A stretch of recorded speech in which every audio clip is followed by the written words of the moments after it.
Hello and welcome to Prog Will Find a Way Progcast. I'm Jonathan Block. And I'm Jay Valade.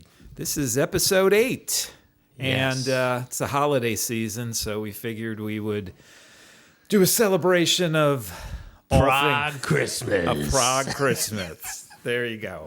But first, our continuing, ongoing saga, Chapter 8 of the Yes Album Deluxe Reissue. Here we go. It finally came. Yes. The Yes Album in Deluxe Edition. Oh, look at that. 4 CDs, 1 Blu-ray, and the vinyl. All in one nice little package. In doubly Atmos? And in the Atmos. And, Can you open that up for a second? Sure. Where's that? What's that going on here? Well, that's for the that's where the the Blu-ray. Blu-ray Okay. sits in there. All right. So, they've redone this. It's a really nice package. We've got the original album remastered. We've got the Steven Wilson 2014 remixes and instrumental mixes of the full album. Disc 3 is a rarities, which is basically most of the single cuts that they had done. Extended version of Adventure, the studio version of Clap. So it's like the whole album kind of redone in little pieces. There's a mono mix of the whole album, and then they've got a couple alternate takes at the end of Starship Trooper, which is mainly instrumental. I've Seen All Good People, an early take, which you've heard, so yes. we should discuss that. Yeah. Yours is No Disgrace, a different mix, and then the fourth disc is a concert, half of which is from Sweden and half of which is from New Haven, Connecticut, where they play I've Seen All Good People, and then old songs, Astral Traveler and Everydays, and then the New Haven show at the Yale Bowl is Yours is No Disgrace, All Good People, Clap, and Perpetual Change. So it's pretty cool. The Blu-ray is the Atmos mix and a stereo mix and a 5.1 mix, so which is very cool as well. So it also comes with vinyl. Nice.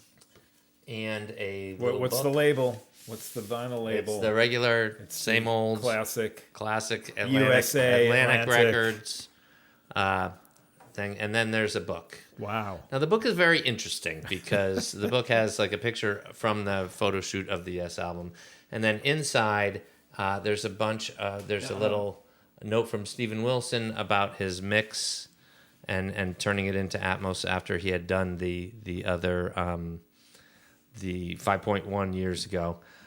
But it's surrounded by pictures from the Relayer tour. Oh, ouch. Which is not my favorite. Oh, I thought you were going to say. For them to do. I thought you were going to say from like the Fragile tour. No. There's Alan. There's Alan. No, there's Patrick Moraz there. Oh, that's bad. Yeah, Patrick Moraz in the main picture. Is there any pictures of Alan White? Probably in all these small ones. All these small ones that are shown here are all like from the film of the Relayer tour. I think they did it kind of as a take. No, well, yeah, I see drums here. Yeah, kind of as a take on the album cover where it's the negative, right? That idea. Yeah, but it's of stuff from Relayer, which is kind of odd. Then they have a essay by Sid Schwartz, which is good. But again, more pictures from Relayer tour. Some more pictures from the Tony Kaye? That's Tony Kaye. Okay. From the making of the album, or probably the sessions that they had taken the inside cover pictures from. Rear photo of Tubbs smoking. Yeah. And then more pictures from Relayer. So does this mean for the Relayer deluxe box they're going to have pictures? We're going to Bruford. We're going to get some Bruford pictures. Hey, there's going to be conspiracy theories. There's a take of Bruford doing Gates of Delirium. It's just kind of funny that they would do that, just because it's not funny. It's lazy. They repeat all the pieces from the reissue and the original credits, and they spell John Anderson with an H like they did on the original album. But it's kind of odd that they would put Relayer pictures in the Yes album reissue. But aside from that, sound-wise, So you have the hard copy. I've listened to it on Apple Music. They have the entire box and the 2022 or 23 remaster, however they're labeling it, is an Atmos mix. So as long as you have an Apple device and earbuds or the cans, you can hear it in Atmos. So then when I'm looking at that and you're talking about that, I'm like, this is one of those times where I have zero regret that I didn't get the box, because that would annoy me to no end. The relayer pictures. It totally annoys me to no end, but having said that, I've never seen those pictures before, so that that's a bonus for me. So what do you think, though? Have you listened to everything? I've listened to almost everything. I haven't listened to the vinyl yet. Haven't had a chance. And I've listened to. I don't think I heard the mono mix yet, but I listened to everything else, and I found it very enjoyable. I mean, I got it on Amazon, so I pre-ordered, so I got the less expensive because of the pre-order guarantee or whatever, but it was still like $80. So, but it's 4 CDs and a DVD or Blu-ray. The extra tracks on the end, the live stuff, I'd heard a number of those before. So but that's it's nice it's not all unreleased. Is there any of that some of it live is stuff unreleased? Yeah, okay. but I did have a bootleg of the Yale Bowl show previously, so I'd heard it before. I think it's cleaned up since, but I can't guarantee that. And then the rare unreleased tracks, I found the most interesting to be the I've Seen All Good People take, because I thought it was kind of fun, because it's a different version of that song where it's a little it's less quiet. Right. You know, I mean, it's like there's drums and stuff during the Your Move section, which is kind of an interesting take on the song. And it was a little groovy. It was totally groovy. Yeah, and really for a band where there's just not a lot of extra stuff like that, right? I mean, how many reissues and whatnot have we waited for? Oh, they're not going to find anything. They're not. And that's another reason why maybe there's not a lot of pictures to go around. Because keep in mind, at this time when the Yes album came out, they were in jeopardy of losing their record contract. Yeah. This was like their last ditch effort in order to, make something of themselves. Yeah. They thought with the addition of Steve Howe, they'll change the band and it'll become. That's why they called it the Yes album, because this is the new. This is the new us. Right. And this was their last chance of making it. And so I don't think that at the time they were worried about, documenting their success at the time. They just wanted to make it, let alone have pictures of themselves doing all this stuff. Right. I'm sure stuff exists, but I guess not in the vault. Somewhere somebody has a cassette or a reel-to-reel or whatever, or pictures or whatever. Pictures. But I don't know. It's not like today where everyone's got an iPhone and you've got a picture of every single show, or a recording of every single show. That was back then. By the time I'm hoping, if they do this for Fragile and for Close to the Edge, etc., please, that they will get their shit together, have unearthed more things. The problem with the Close to the Edge thing is going to be that they released the Progeny thing, and that was 6 shows in a row. Right. I don't know what else live you could do out of that, because I don't think they changed the set list. So yeah, I mean, maybe they have other stuff, right? Maybe there's run-through studio things, or if they do it the same way, you'll get the instrumental track.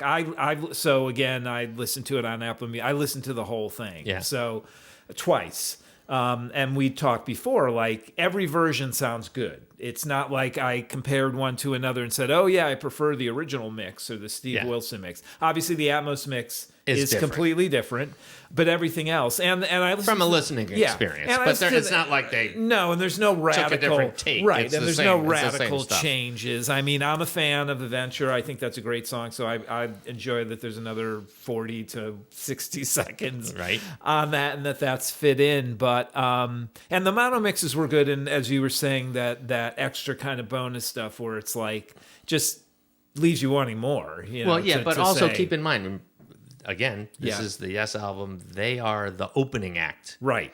They are still, yeah. Right? So they only get their 30 minutes or 40 minutes or whatever. So you're not going to get a ton of like, the full concert from the Yes album tour, because they were, at least in America, they were like opening for people.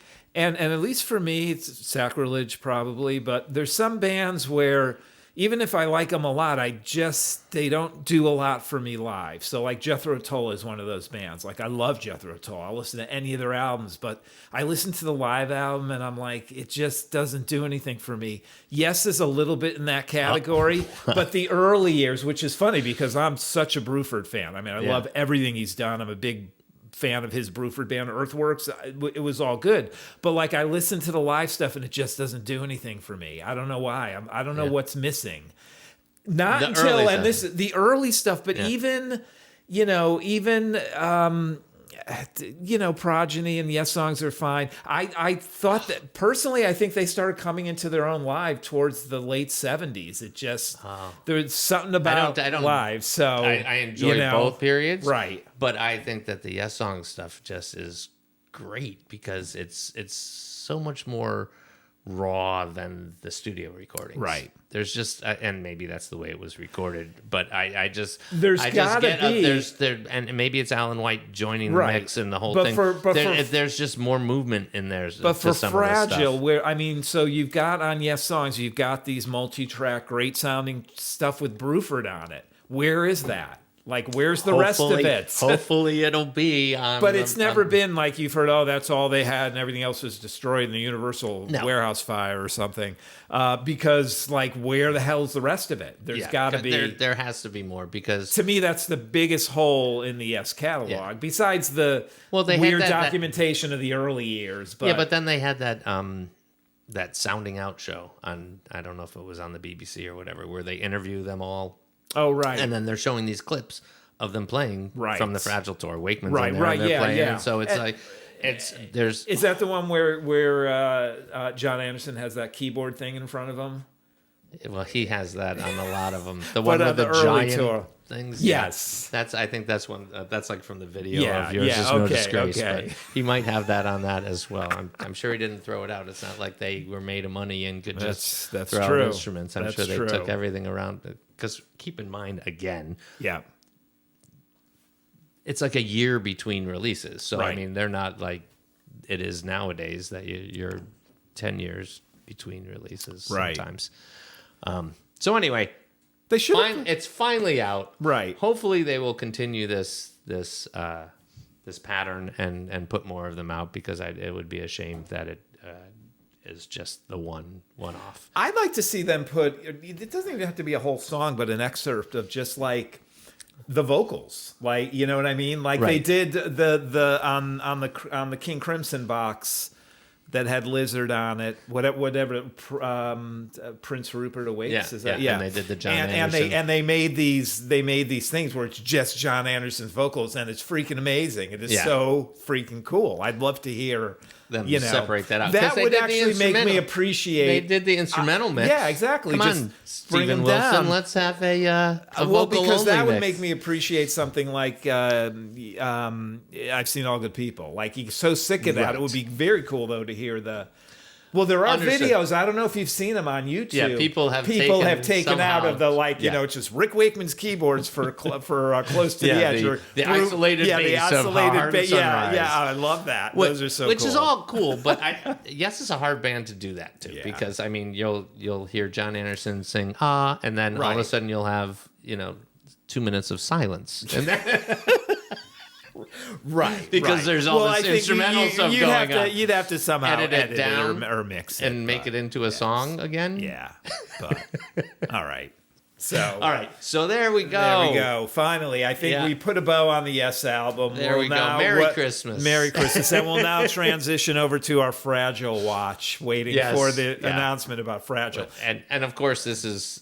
Yes. They're not going to put it out immediately. It's going to be another year before something like that happens. And a good segue. So we want to talk about some holiday prog. We'll just go from we'll go to John Anderson first. From Yes to Yes. From Yes to Yes. All right. So There's a lot of prog out there. Holiday prog is prevalent, but it's kind of funny that there's not a lot of prog albums. I mean, Rick Wakeman has 2. Right. We've got a Keith Emerson one over here. Keith Emerson. But a lot of prog bands put out singles. I know Tull had one out. You know, Greg Lake did Father Christmas, which we all know. Huge. Marillion's put out a couple, which are always they usually do a song on their fan club CDs or DVDs or whatever they're releasing that year for the fan club, and each year they have in the past put a Christmas song on. Right.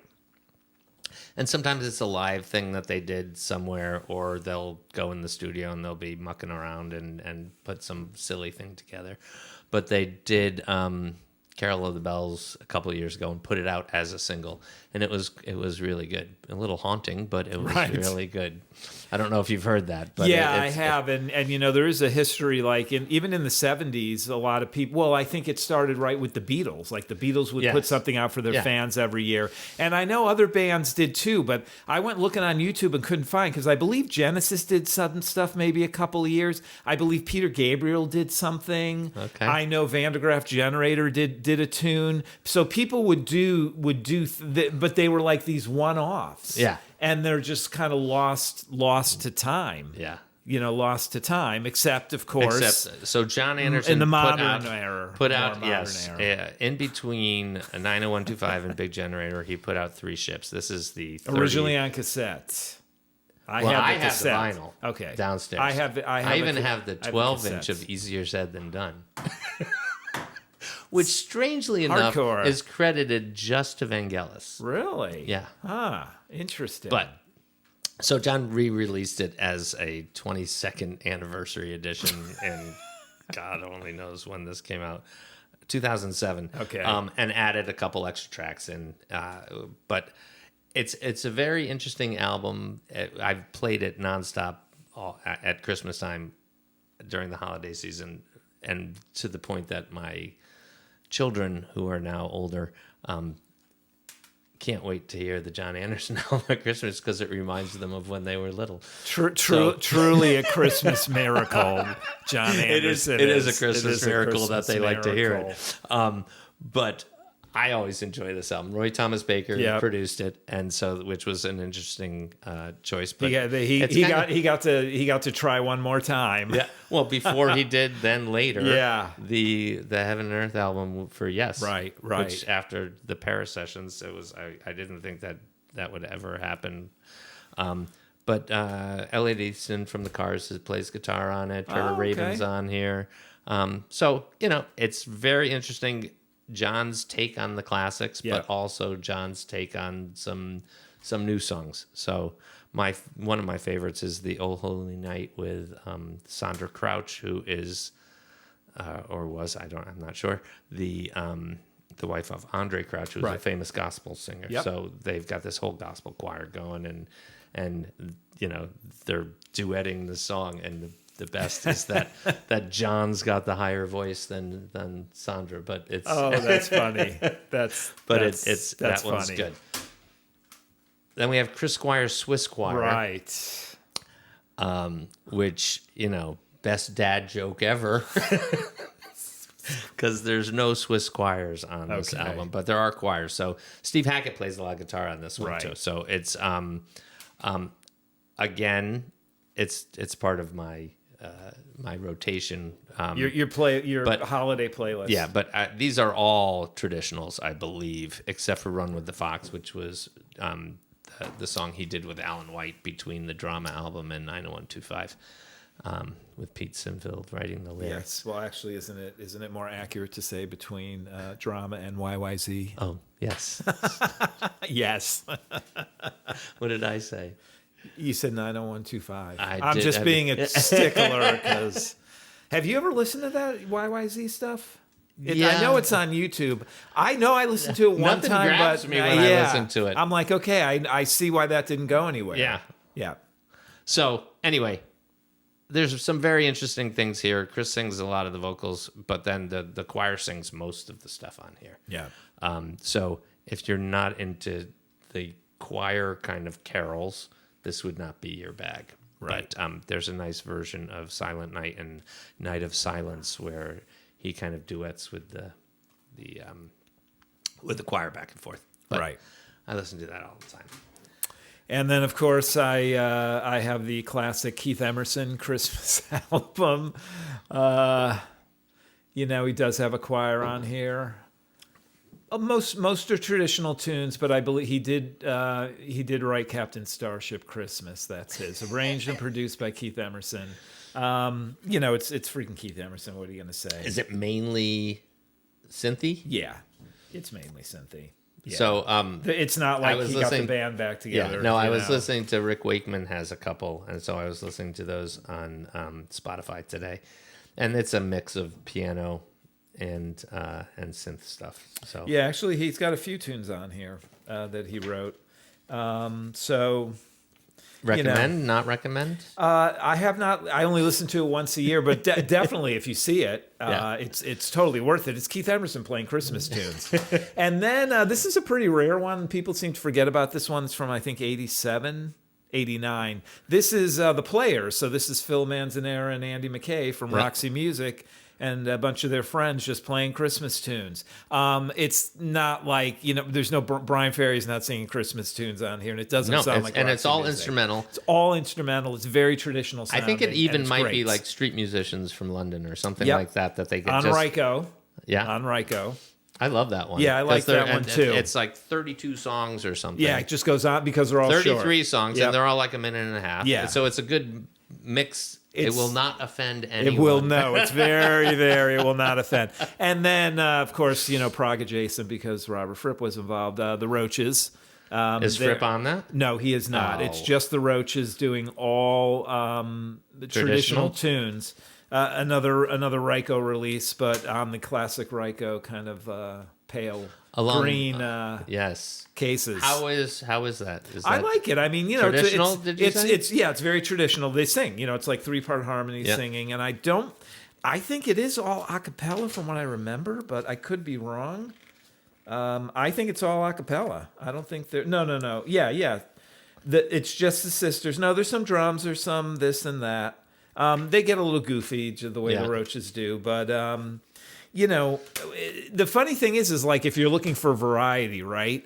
But then even we talked a little bit about this in one of the previous episodes about the winter and the way things sound. There's a lot of prog albums that they're not Christmas albums, but you could play them on Christmas, right? Like, I mean, any of those, even the, Jethro Tull just screams fall and holiday time and that, and there's a lot of them just the way that they sound. They just have that sound to them. So, akin to this, Jane Siberry has a really good Christmas album. It was recorded live, and it's kind of, it runs the gamut too of her songs, old carols, her witty repartee as she's interacting with all these people. But she starts out with a very small group on stage, and by the time the concert was over, there's like 14 people on stage, and so it just builds and builds and builds, and it's a very fun Christmas album.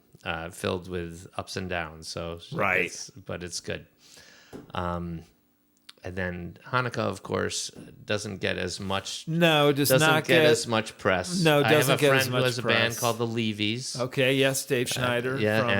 From a band called the Zambonis, and Adam from the band Guster, and they have a holiday Hanukkah rock album. So if you're looking for the alternative to this, not really prog, more fun rock and roll. Yeah, but there is a Hanukkah option out there. There's no. I can't think of any prog Hanukkah. No.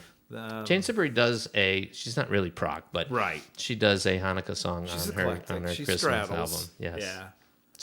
Yeah. So there's definitely a lot out there. There is a lot out there. There is a lot out there.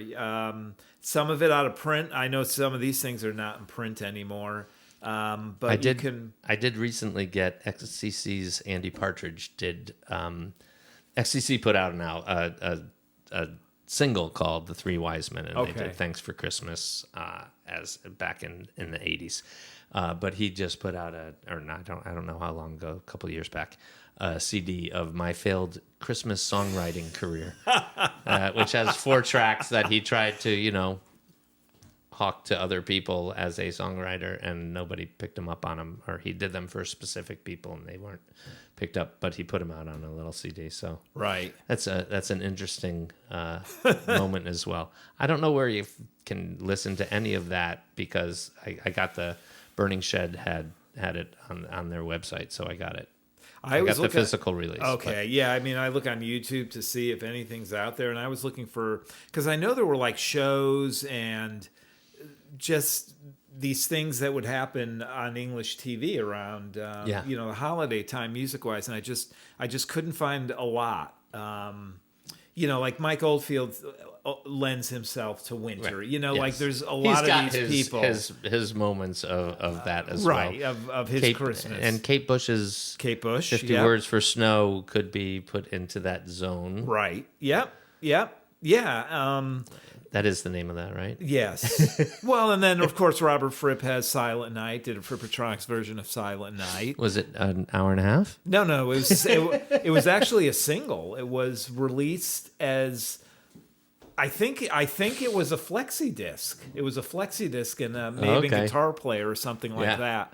And it's been released since. And actually, you can for the 50th anniversary of Crimson, they were releasing one. For 50 weeks, they released a track. And one of the tracks they released around holiday time was that. So it's on all the streaming sites as well as YouTube. But just a different take. I mean, there's a lot of jazz things out there. There's a lot of instrumental I have music something that gets I found, a little proggy too. Speaking of, I found a Trevor Rabin Christmas single on, I don't know where, online, and so I listen to that occasionally as well. Yeah, I mean, if we're talking, yes. Well, but it used to be a regular occurrence. It's very few and far. Yeah, now it's very few and far between people do holiday albums. I think the Bob Dylan one ruined it for everybody. Oh. Hey, I'm a big Dylan fan, but we all have a line in the sand. All right, so the holiday in Prague, as it were. Happy holidays to everyone out there. Happy holidays. In Prog land. Have a very proggy holiday, right? All right, so I guess that's it for episode 8, and we'll see you next time.